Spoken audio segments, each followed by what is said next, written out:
High যে বন্ধুরা, আমরা এক্ষুনি চলে আসলাম চন্দ্রপাড়া বাজার। চন্দ্রপাড়া বাজার ঠিক এটা মাজারুল ইসলামের চায়ের দোকান। চন্দ্রপাড়া বাদের উপরে যে দোকানটি করেছে, এখন সেখানেই কিন্তু আমরা চলে আসলাম। এখানে নাকি চা অতিরিক্ত ভালো চা দিচ্ছে, আর সমস্ত কাস্টমারের কাছে জানা যাচ্ছে যে এখানকার চা অতিরিক্ত ভালো, খেতে খুব সুস্বাদ। আর চাটা ঠিক এখানে দেখছি, আমরা তো এর আগেই শুনেছিলাম জনগণের কাছে যে এই যে সমস্ত এখানে জনসাধারণ বসে রয়েছে, এই যে ক্যামেরাম্যানকে দেখাতে বলবো, এই যে সমস্ত লোক এখানে কিন্তু বসে রয়েছে চা খাওয়ার জন্য।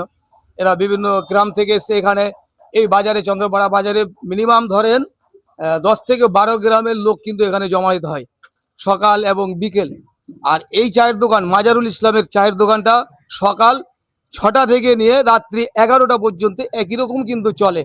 এরকম চা এখানে কিন্তু হচ্ছে, স্পেশাল চা কিন্তু এখানে দেওয়া হচ্ছে মাজারুল ইসলামের চায়ের দোকানে। আর ঠিক চাটা কিভাবে লাগাচ্ছে আমরা ক্যামেরাম্যানকে দেখাতে বলবো, এখানে দেখাও। এই যে দেখেন, এই যে দুধ আছে, এই যে মাটির কাপে কিন্তু চা, এটাই সব থেকে ভালো কথা যে মাটির ভাঁড়ে করে চা দিচ্ছে এই যে এখানে।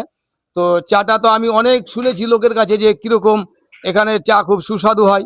আর এই যে এই যে দেখেন দুধ, এই যে দেখেন দুধ কত সুন্দর দুধ, একদম মানে দুধ লাল হয়ে একদম খুব জমায়েত হয়ে আছে এরকম একটা এখানকার দুধ, মানে ও মানে করেছে যে আমি এরকম স্পেশাল চা কিন্তু এখানে মানে জনগণকে খাওয়াবো। অনেক তো চন্দ্রপাড়া মার্কেটের দোকান আছে, কিন্তু দোকানটি কোথায় রয়েছে, ঠিক চন্দ্রপাড়া বাজার বাদের উপরে,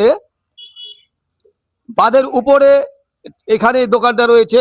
ডাক্তার মুজিবুর রহমানের ওষুধের দোকানের অপোজিট সাইডে, দক্ষিণ সাইডে দোকানটি রয়েছে। আমি ওর দোকানে বর্তমানে আছি, এই যে এখানে ভিতরে আছে সমস্ত লোকজন কিন্তু আছে। আমি লোকজনকে জিজ্ঞাসা করব, এরা এখানে দীর্ঘদিন ধরে চা খায়, কিন্তু চা কিরকম আমরা তো শুনেছি যে চা খুব ভালো হয় এখানে নাকি।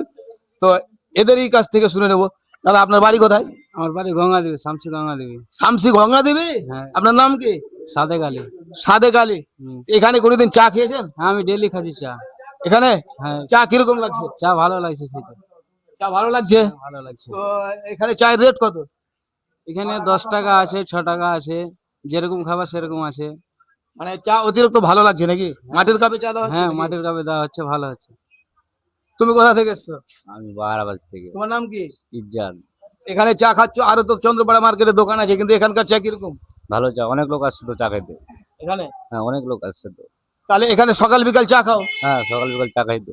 তো সমস্ত জনগণকে কিছু বার্তা দিবা কি, কিছু বলবা কি জনগণকে, যে এলাকা ভিত্তিক যত জনগণ আছে রয়েছে এখানে, আমাদের 10-12 গ্রামের লোক যে এখানে আছে, এখানে বাজারে মার্কেটে আসে সকাল বিকাল, তারা তো এখানে ওখানে চা খায়, কিন্তু ঠিক মাজারুলের চায়ের দোকানে যে এত স্পেশাল চা পাওয়া যায় সেটা আমাদের জানা ছিল না। জনগণের কাছ থেকে জানতে পারছি, সে বার্তাটা কিছু দিবেন কি জনগণকে? অবশ্যই। কি বলবেন বলেন। আচ্ছা ঠিক আছে, একজনের কাছে গেলাম, ও তিনি একটু বিবৃতি দিলেন। এখানে এই যে ক্যামেরাম্যানকে বলবো দেখাতে, আরেকজন দর্শক রয়েছেন, তিনি এখানে রয়েছেন চায়ের দোকানের কাছে।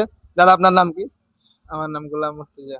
গোলাম মর্তজা। এখানে যে মাজারুল ইসলামের চায়ের দোকান করা হয়েছে, এই চায়ের দোকানের চা নাকি অতিরিক্ত স্পেশাল ভাবে ভালোভাবে মাটির ভাড়ে চা দেওয়া হচ্ছে, তো কতদূর কি? হ্যাঁ, একদম ঠিকই শুনেছেন। কেন যে এখানে যখন সন্ধ্যাবেলা হয়, বিকালে যখন এখানে চার দোকানে চা লাগে, এই জায়গাটা প্রচুর ভিড় হয়। চায়ের দোকান চায়ের লিগে মায়ের পিঠও লেগে যায় এখানে। এত চা এত চা ভালো হচ্ছে? এত চা ভালো হচ্ছে। চা কি রেটে চা দিচ্ছে? 6 টাকা করে নিচ্ছে। মাটির ভাড়ে মাটির দিচ্ছে? ভাড়ে 6 টাকা করে নিচ্ছে। তাহলে এই এই এখানে কয়েক গ্রামেরই লোক জমায়েত হয় হ্যাঁ, নাকি? এখানে বাগাপাড়া, জানিপুর, রামপুর, এদিকে বাহারাবাদ, এদিকে থারাই, যেদিকে পুরো চন্দ্রপুরা, মানে এখানেই হয়। এই চায়ের দোকানে মানে জমায়েত হয়। তো এখানে বন্ধুরা, এই যে শুনছেন, এই মাজারুল ইসলামের চায়ের দোকানে এত ভিড় হয় চা মানে নিতে গিয়ে, যে কাস্টমারের জমায়েত এত হয়, বিশেষ করে বৈকাল বেলাটা যে জমায়েত হয় লোক এখানে, তাতে মানে বিভিন্ন দেশে গ্রামের লোক কিন্তু এই দোকানে এসে চা খেতে মানে আসে। মানে এত চাটা ভালো, রেটটাও খুব কম, 6 টাকা কাপ, মাটির কাপে চা দিচ্ছে, এবং চা খুব সুস্বাদু চা। আর এই যে এখানে দোকানদারকে আমি ক্যামেরাম্যানকে বলবো, এদিক দিয়ে এসো। এই যে এই যে দেখাচ্ছে এই যে দোকানদার, এই যে, আচ্ছা ভাই, তোমার তো চা খুব শোনা গেছে, তুমি চা দাও তো আমাকে, কিরকম লাগে আজকে প্রমাণ করে দাও যে তোমার চা কিরকম লাগছে। আমি যতক্ষণ না চা খাবো ততক্ষণ বুঝতে পারবো না। অল্প করে দাও আমাকে, অল্প খেলেই বোঝা যাবে।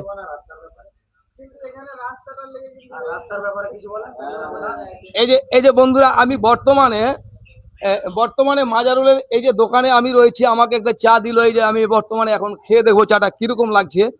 সুস্বাদু বা টেস্ট আছে, নাহলে তো জনগণকে বার্তা দেওয়া যাবে না। সমস্ত এলাকার লোকজন যারা আসছে চা খেতে তাদেরকে তো কিছু বলতে হবে। তাহলে আমি চাটা আগে টেস্ট করে যাক, তারপরে দাদারা বলতে পারবো আমি। হ্যাঁ, ঠিক আছে। কেন হবেন, তুমি ধরে থাকো আমার দিকে, আমি এই যে চাটা খাচ্ছি।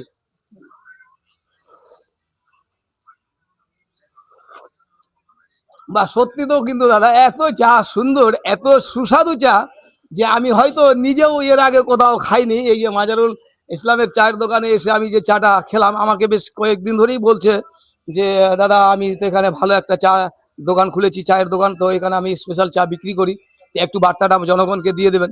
আমি যা টাইম পাচ্ছিলাম না, আজকে আমি এসেছি এখানে মাজারুলের চায়ের দোকানে। বন্ধুরা, এই যে বর্তমানে আমি চা খাচ্ছি, দেখেন এই যে কত সুন্দর মাটির ভাঁড়ের চা, আমি সেটাকে খাচ্ছি এবং খেয়ে সমস্ত জনগণকে বলছি, সমস্ত আমাদের এলাকা ভিত্তিক যিনারা বাজার আসেন, ঠিক চলে আসবেন মাজারুলের চায়ের দোকানে, এসে এখানে স্পেশাল চা খাবেন।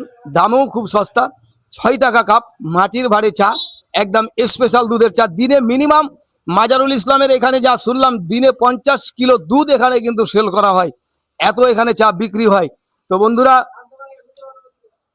যে যেখানে আছো এখানে এসে চা খাবেন মাজারুল ইসলামের চায়ের দোকানে। আমি জিয়াউল হক এখানে রয়েছি আজকে মাজারুলের চায়ের দোকানে। এই চা খুব সুস্বাদু চা। আমাদের বিশেষ করে রামপুর, জানিপুর, বাঘাপাড়া, চন্দ্রপাড়া, বাহারাবাদ, কাজীপাড়া, থারাই সমস্ত এলাকার লোককে বলবো, জনগণকে বলবো, ঠিক পয়সাটা যদি চায়ের নেশায় খরচ করতে হয়, তো মাজারুলের চায়ের দোকানে এসে 1 কাপ চা খেয়ে 6 টাকা দিয়ে যান, মনটা তৃপ্তি হয়ে যাবে। এই যে এখানে আমার একজন আমার একজন ভাইরাল ব্যক্তি ভাই আমার এখানে এসেছেন, কাউসার আলী, তিনাকে দেখেছেন ইউটিউব চ্যানেলে। আমি তিনার পাশে বর্তমানে আছি, তিনি এসেছেন এখানে, আমরা দুজনই আছি মাজারুল ইসলামের চায়ের দোকানে।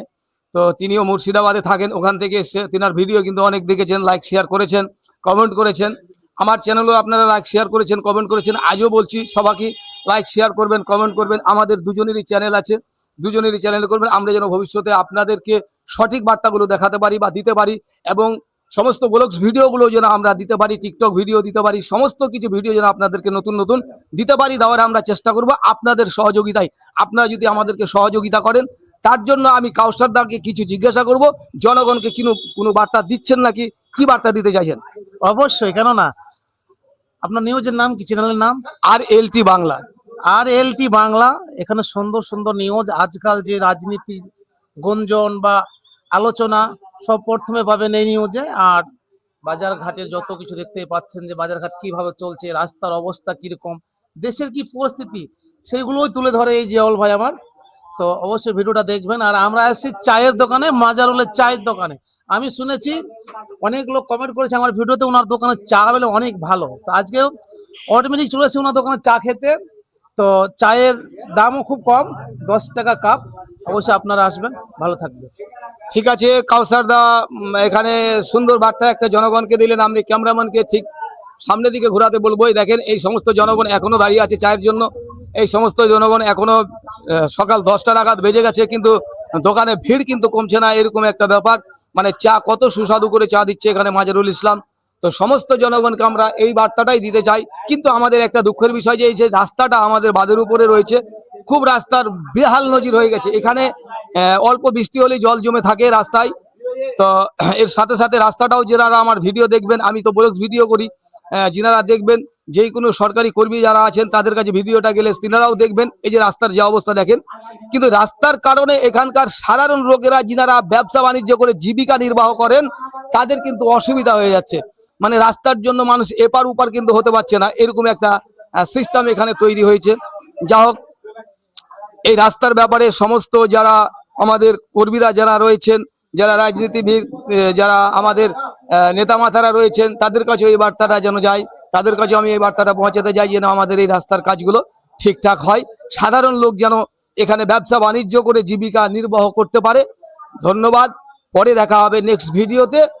আমার এই ভিডিওটা ভিডিও দেখে লাইক শেয়ার কমেন্ট করবেন। ধন্যবাদ।